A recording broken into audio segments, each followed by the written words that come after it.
आदरणीय स्पर्धा संयोजक, दिलदार परीक्षक आणि माझ्यासारखे जिद्दीने स्पर्धेत उतरलेले स्पर्धक मित्र आणि रसिक श्रोते हो, माझ्या भाषणाचा विषय आहे हुंडा एक अनिष्ट प्रथा। धरती की तरह तू दुख सहले, सूरज की तरह तू ढलती जा। धरती की तरह तू दुख सहले, सूरज की तरह तू ढलती जा। सिंदूर की लाज निभाने को चुपचाप तू आग पे जलती जा, चुपचाप तू आग पे जलती जा। असा स्त्रीत्वाचा डांगोरा पिटत आपल्या समाजात स्त्रीला सतीत्व बहाल केले। एकीकडे तिला देवता म्हणत दगडमूर्तीचे रूप दिले आणि तिच्या आशा, आकांक्षा, भावना, चेतना साफ तिच्या देवीपणात गोठवले गेल्या। प्रचंड मानसिक सामर्थ्य असलेल्या आणि पुरुषालाही जन्म देणाऱ्या स्त्रीला तिच्या नाजूक कमनीयतेचा फायदा घेऊन सतत अबला ठरविले। संस्कृती रक्षणाचा टेंभा गिरवत अविरतपणे स्त्रियांवर अन्याय करीत राहिले। याच मालकी हक्काच्या भावनेतून मग रामायण घडले। या स्त्रींवरील मालकी हक्काच्या भावनेतून कन्यादानाचा एक अर्थहीन आणि अन्यायी सोहळा जन्माला आला। एकदा कन्या ही दान करण्याची वस्तू समजल्यावर ती सजवून जास्तीत जास्त मनात भरेल अशी नटवून दान करणे अपरिहार्य झाले।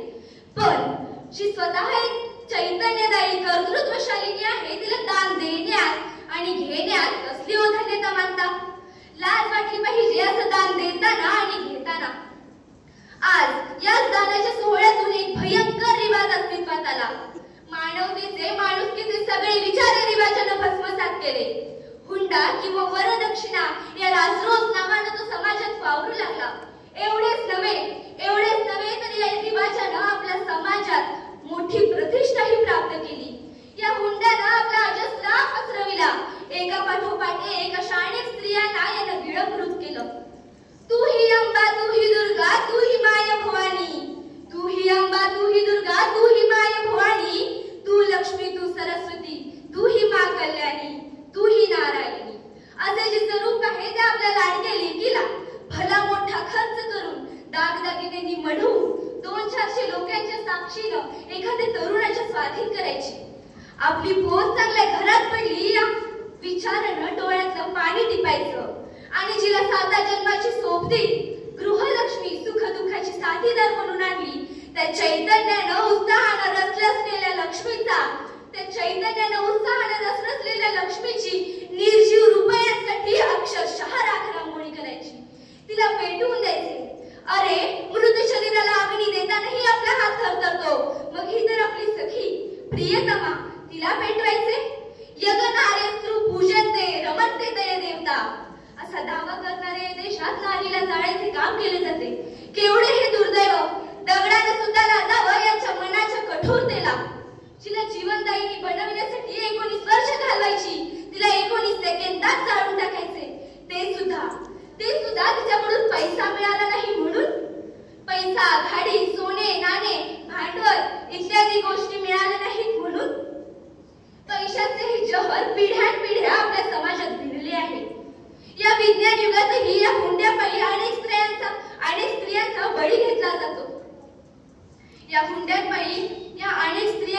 घेतला जातो। आता अलीकडेच घडलेली घटना बघा ना, वैष्णवी हगवणे प्रकरण। अरे हिच्या सासरच्यांनी तिच्या अंगावर अनेक जखमा करून तिला मारले। केवढी ही दुर्दैवाची गोष्ट, तेही हुंड्याच्या पायात। अरे हे काय चालू आहे?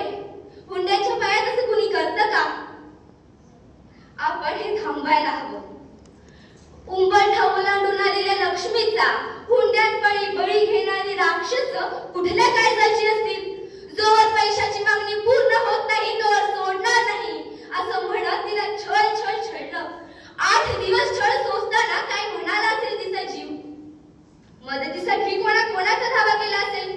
कोणाला तिचा आवाज कसा काही गेला नसेल? एवढी हिंस्र असतात का माणसं सुद्धा? हा प्रश्नच आहे असता। आज आपण पाहायला हवं की हुंडा हे कुठे नाही आहे। आज भारतात हुंड्यापायी वैष्णवी सारख्याच 8000हून अधिक स्त्रियांचा मृत्यू होतो। हे काय आहे? हे थांबायला हवं, खरंच हे थांबायला हवं। हुंडा घेणे हे पापच आहे। हुंडा घेणे हे पापच आहे असे समजत आपण हुंडा घेतला नाही तर किती प्रगती होईल हे आपण विचारही करू शकत नाही।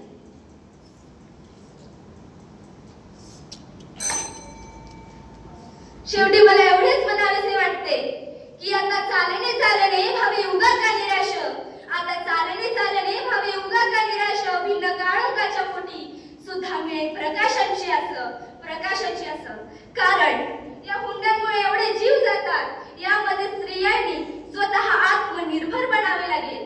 स्वतः स्त्रिया आजूबाजूचा विचार न करता पैशाने हपापलेल्या आईचा पुरुषांनी सुद्धा वेळीच त्याग करून या समाजाचा ताल, बिघडलेला ताल आणि तोल सावरला पाहिजे। तरच हे जीवन सार्थक होईल। धन्यवाद।